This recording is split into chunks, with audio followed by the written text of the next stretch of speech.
Alors ce qui m'avait en fait depuis longtemps toujours tenu, même si je ne l'avais pas vraiment abordé de manière frontale, c'était la question de la violence. Alors je l'avais quand même affronté dans les techniques sportives, j'avais montré que les techniques anciennes, c'était des techniques un peu abruptes et qui nécessitaient au contraire un peu de distance, de subtilité, etc. Si vous voulez, les techniques de Rabelais ne sont pas les techniques de Pantagruel, hein. Ce ne sont pas les techniques sportives du 19e, bien entendu. Donc j'avais un peu abordé, mais il me semblait qu'il y avait une grande question qui se posait de manière de plus en plus forte, ça on l'a oublié, dans les années 80-90. Cette grande question, c'était celle de la violence sexuelle. Et ce qui me paraissait important, et ça l'est toujours, hein, dans la question de la violence sexuelle, c'est que c'était une violence qui ne pouvait pas se comprendre si on ne voyait que le problème du sang, si vous voulez. C'est une violence complexe, c'est une violence épouvantablement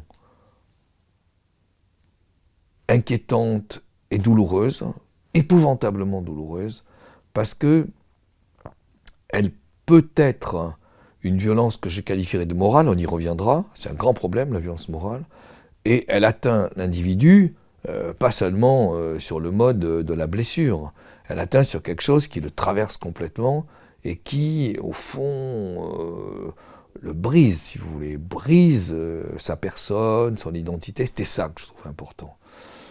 Alors, c'est vrai qu'aujourd'hui, on a le sentiment qu'on la découvre. C'est pas vrai. C'est pas vrai. Parce que vous avez quand même le grand procès, on y reviendra tout à l'heure, vous avez quand même le grand procès des années 70, où Gisèle Halimi joue un rôle central, qui est le procès d'Aix, où elle parvient à faire condamner les violeurs, vous avez ça. Et puis quand vous suivez la presse, vous vous rendez compte que dans les années 90, la presse, elle mentionne de plus en plus les actes de violence sexuelle, et le commentaire des magistrats, qui m'avait frappé, c'est un commentaire selon lequel nous sommes, disent-ils, de plus en plus confrontés à ce type de violence. Ce qui ne veut pas dire qu'elle soit plus condamnées qu'elles ne l'étaient, c'est le grand problème. Ça ne veut pas dire ça. Mais ça veut dire qu'elles sont plus présentes dans l'esprit des individus qu'elles ne l'étaient. Pour prendre un exemple très rapide, si vous voulez. À la fin des années 50, la question des balais roses, où le Trocker, qui était le président de l'Assemblée nationale, avait été condamné, paraissait important, mais le Trocker, il a été condamné à 6 mois avec sursis, vous voyez, bon, fin des années 50. Déjà, dans les années 70, autre chose, et dans les années 90, encore autre chose.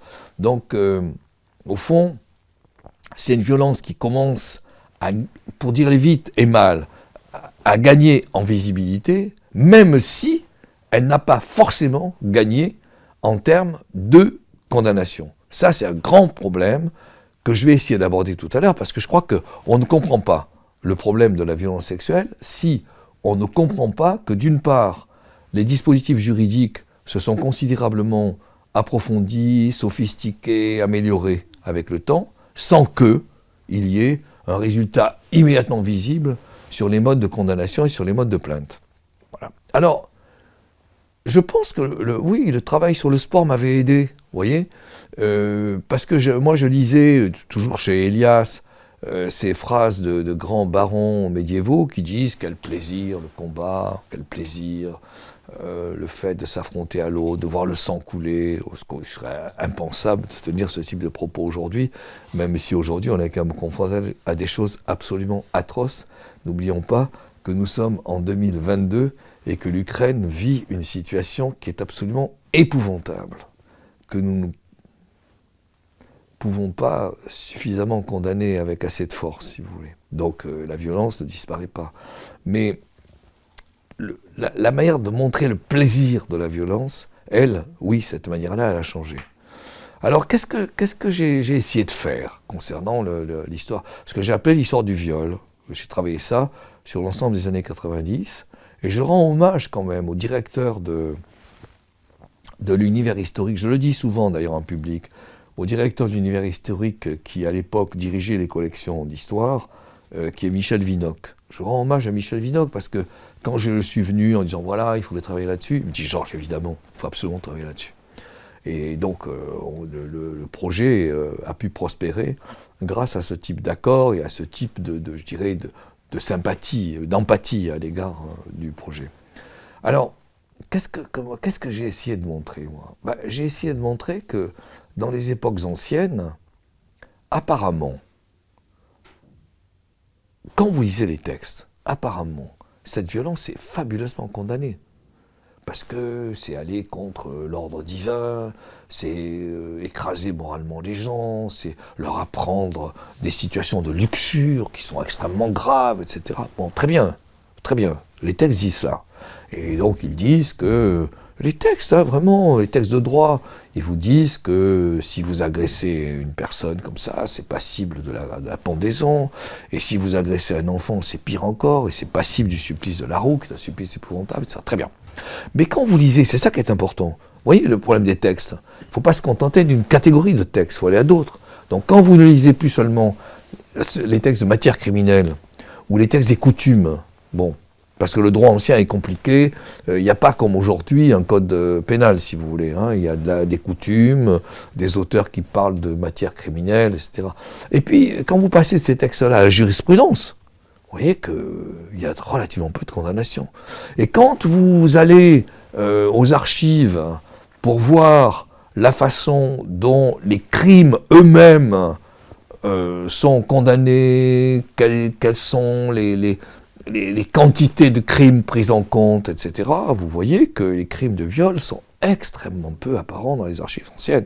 Et là, je dois rendre hommage, autant j'ai rendu hommage à Michel Vinocq, autant je dois rendre hommage aux conservateurs des archives qui m'ont beaucoup aidé, parce que c'est très compliqué de rentrer dans les archives du viol, parce que spontanément, les archives relèvent les crimes. Et comment lire ce qui est réservé au viol dans ces crimes qui n'en finissent pas, vous voyez ? C'est très compliqué. Et là, j'avoue qu'ils m'ont beaucoup aidé, parce que certains d'entre eux avaient quand même réussi à mettre en évidence des archives qui relevaient les crimes de viol. Et qu'est-ce que je constatais ? Je constatais que finalement, le nombre de condamnations, évidemment, est très très peu élevé, mais le nombre de plaintes est aussi peu élevé. Et alors vous voyez que là, vous commencez à toucher à un objet qui est extraordinairement complexe et qui conduit à quoi ? Très difficile de dire, parce que ça vous met en cause moralement. Parce que vous apparaissez comme contaminé. Vous voyez, l'idée de la contamination, c'est magnifique ça, entre guillemets magnifique. Parce que au fond, la personne qui subit, c'est une personne qui est atteinte, qui est touchée, qui est dégradée par ce qu'elle a subi. La preuve, je fais une parenthèse, la preuve, en 1628, la condamnation d'un certain Restoin, qui est accusé de bestialité, il est accusé d'avoir acheté une vache pour pouvoir violer, enfin pour pouvoir se livrer à des actes sexuels sur la vache, qui est sans doute mythique, mais peu importe. Bon. Donc Restoin est condamné, mais pas seulement pour ça. Il est condamné aussi parce qu'il est accusé d'inceste sur sa propre sœur. 1628. Restoin est conduit à la pendaison. Bon. Mais qui est conduit sur le tombereau ? La sœur. Et la vache qui suit le tombereau. Et qu'est-ce qui se passe ? Mais la vache est tuée parce qu'elle a subi quelque chose qui est impossible, infernal. Et la fille, on ne se pose pas du tout la question de est-ce qu'elle a subi, est-ce qu'elle a été dominée, est-ce qu'elle a pu résister. Aucune question. Elle a subi et donc elle est contaminée. Et qu'est-ce qui se passe ? 9 ans d'éloignement. Vous voyez ? Donc on voit bien que c'est un crime, je reviens à ce que je disais, c'est un crime complexe parce que la victime reste en quelque sorte imprégnée par ce qu'elle a subi. D'où la difficulté pour elle de dire. Première difficulté. Deuxième difficulté, la prise en compte de la gravité, c'est pas forcément l'atteinte de la victime elle-même, au-delà de ce que je viens de dire. La prise en compte de la gravité, c'est également celle des tuteurs, le père, le frère, vous voyez, et selon le statut du tuteur, c'est quand même très difficile de prendre en compte. Donc c'est très prudent, vous voyez. Continuons sur la question des tuteurs. Il y a un crime qui commence à avoir de l'importance à l'orée du Moyen-Âge et au début de la Renaissance, parce que ce qui devient important, c'est quand même l'installation des familles, c'est l'installation des lignées, c'est l'installation des grandes filiations, et à ce moment-là, ce qui devient vraiment, je dirais, marquant, c'est le fait que, bon, le mariage doit être absolument un lieu de reconnaissance absolue, c'est quelque chose qui est intangible, et par là même, ce qui est très grave, c'est le fait de s'éloigner de cette situation-là. Il y a deux manières de s'éloigner. Un, c'est le viol, on appelle ça un rapt, c'est-à-dire que la personne elle est soustraite à l'autorité de la famille, ou c'est la séduction, c'est-à-dire que la femme peut partir avec l'autre, vous voyez. Et si elle part, c'est infiniment plus grave, parce qu'elle casse quelque chose qui est de l'ordre d'un religieux, d'un dispositif religieux, et elle rompt en quelque sorte avec un dispositif qui est lié immédiatement au divin et qui est lié à l'autorité. D'où cette idée totalement étonnante pour nous, à savoir que, quand vous lisez les textes, vous voyez que le rapt de séduction est considéré comme plus grave que le rapt de violence. Vous voyez ? Donc, si nous faisons une histoire de la violence, nous voyons bien que notre image de la violence n'est pas aussi simple qu'elle ne l'est. Et que ce qui nous paraît violent et condamnable à nos yeux ne l'est pas forcément aussi nettement aux yeux des individus du XVIe et du XVIIe siècle. Et donc j'ai navigué comme ça sur ces problèmes de rapt et de déplacement de la responsabilité et de la victimisation sur XVIe, XVIIe, XVIIIe. Très bien. Et puis, donc on voit bien la complexité du crime, hein, et j'insiste évidemment sur le fait que c'est d'autant plus difficile de le dénoncer qu'en dénonçant, nous apparaissons, nous, comme partie prenante de quelque chose qui est de l'ordre de la transgression par rapport au divin, et nous rentrons dans ce qui s'appelle un crime de luxure. D'ailleurs, le viol n'est pas du tout considéré dans ces textes-là comme un crime de violence, il est considéré comme un crime de luxure. Vous voyez. Alors, continuons la réflexion sur ce sujet. On voit quand on entre dans le calcul des normes de condamnation, quand on entre dans la prise en compte de l'argumentaire concernant la condamnation, on voit que ce qui se passe, c'est insensiblement la montée au XVIIIe de la remise en cause du crime sur l'enfant. C'est pas encore vraiment le crime sur la femme, voyez, mais ça dénote l'accroissement d'une sensibilité. Ça dénote l'accroissement d'une sorte de, comment vous dire, de prise en compte de la fragilité de l'enfance. Et c'est pas par hasard d'ailleurs que des textes comme Rousseau, l'Émile en 1661 peut être publié, avec la prise en compte de l'enfant, la prise en compte de ses particularités. C'est pas un adulte en miniature, c'est un être particulier, sensible, etc. Donc on peut faire ce qu'on veut, avec en plus la crainte aussi montée au milieu du XVIIIe sur les enfants raptés, qui est aussi un peu inimaginaire, etc. Vous voyez, on voit. Moi, ce qui me paraît très important dans cette affaire, c'est la sensibilité à l'égard de la violence. Et cette sensibilité, d'abord, écoutez, franchement, elle concerne l'enfance. Vous voyez ? Alors, avec en plus une deuxième particularité que j'avais beaucoup soulignée quand je travaillais là-dessus, c'est le fait que commence, mais ça c'est seulement dans la deuxième moitié du XVIIIe, commence à être davantage dénoncées des personnes qui jusque-là étaient intouchables. C'est-à-dire que vous commencez insensiblement à voir que des notables peuvent être remis en cause dans l'attaque qu'ils ont exercée à l'égard des enfants. On n'est pas encore, je le répète, sur le problème des adultes. Vous voyez ? Donc, c'est bien l'histoire du viol ici, c'est bien une histoire de la violence, et infiniment plus compliquée qu'on ne le croit, parce qu'à travers cette histoire de la violence, il émerge ce que j'appellerais, moi, des étapes dans la sensibilisation. Et dans ces étapes-là, c'est d'abord l'enfance qui est concernée. Alors, continuons. Ce qui se passe à la fin du XVIIIe siècle, avec la Révolution française et avec le Code pénal de 1791, c'est que le privilège accordé aux tuteurs, le privilège accordé aux aînés, le privilège accordé aux pères, s'efface. Et donc à ce moment-là, le mot rapt n'a plus de sens. Et donc vous commencez à voir émerger une notion qui, elle, vraiment prend toute son épaisseur, qui est celle de viol. Vous voyez ? Donc c'est une histoire qui se déplace et commence à prendre en compte vraiment la victime, cette fois la victime adulte. Mais ne nous faisons pas d'illusions. Bien sûr, la victime adulte est prise en compte à travers la notion de viol.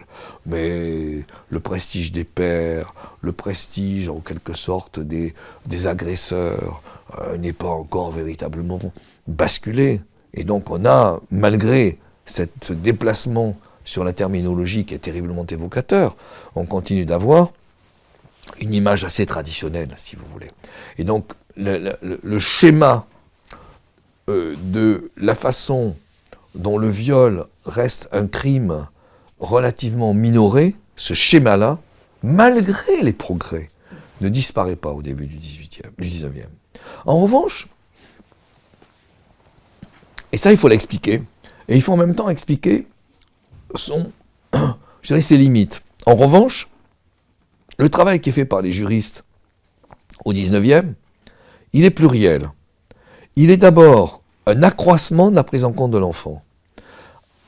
Par exemple, avec la loi de 1832, ce que vous voyez apparaître, donc il ne faut pas oublier le travail des juristes, ce que vous voyez apparaître, c'est le fait que les juristes commencent à s'interroger sur une violence qui s'exerce à l'égard de l'enfant sans être nécessairement une violence physique. Et cela renvoie à la question de l'âge. Autrement dit, les auteurs commencent à dire un enfant qui est soumis à du contact sexuel non violent, si il est relativement jeune, pour le cas de 1832, c'est au-dessous de 11 ans, cet enfant-là, en fait, a été l'objet de violence. Et donc des actes qui n'étaient pas condamnés, parce qu'on disait mais les individus n'ont pas été violents, se mettent à être condamnés. Ça, c'est un premier changement. Et c'est un changement lié au progrès fait, non pas par les mœurs, mais par les juristes. Deuxième changement, très important en fait. Les auteurs commencent à se dire, mais après tout, vous voyez, il y a une histoire de la violence à faire. Mais après tout, on peut très bien être un agresseur sans recourir au niveau d'adulte, sans recourir à une violence physique, sans recourir au sang. Et on peut, à ce moment-là, tromper, menacer, soumettre les individus à de la peur, soumettre les individus à du chantage, et commence à se complexifier la notion de viol et la notion de violence sur le mode, mais c'est tout aussi violent en trompant qu'en agressant. Donc alors que les auteurs des années 20 du 19e disent « il n'y a de viol que s'il y a du sang », les auteurs des années 50, et en particulier Larousse, dans sa définition du viol en 66, commence à dire le viol s'exerce s'il y a violence, chantage, tromperie, etc. Vous voyez ? Donc la notion s'enrichit. Alors vous allez me dire, mais comment se fait-il que ce type, parce que ça va s'enrichir encore au XXe, évidemment. C'est ça qu'il faut arriver à dire. Comment se fait-il que le viol continue d'être un crime relativement peu objet de plainte, petit 1, et comment se fait-il que ce crime soit également un type d'acte relativement peu condamné? Parce qu'aujourd'hui, on sait bien qu'il y a en gros 10% de plaintes par rapport à l'acte lui-même. Et que dans ces 10%, il y a relativement peu de condamnations. Et c'est là qu'il faut continuer de travailler sur la question de la violence et sur la question de la spécificité du viol. Vous voyez ? C'est ça qui est très intéressant comme objet. Alors, je m'explique. Bien sûr, on ne peut pas oublier l'exigence de la société occidentale qui consiste à définir de façon de plus en plus aiguë cet acte en prenant en compte ce que j'appelle la violence morale. Voilà, ça on ne peut pas l'oublier.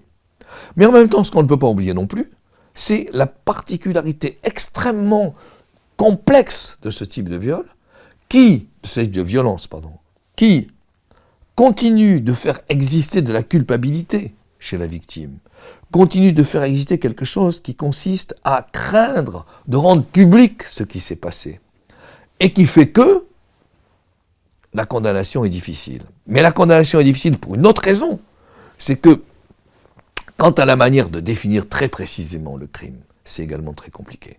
Je cite un exemple que je trouve fabuleusement parlant.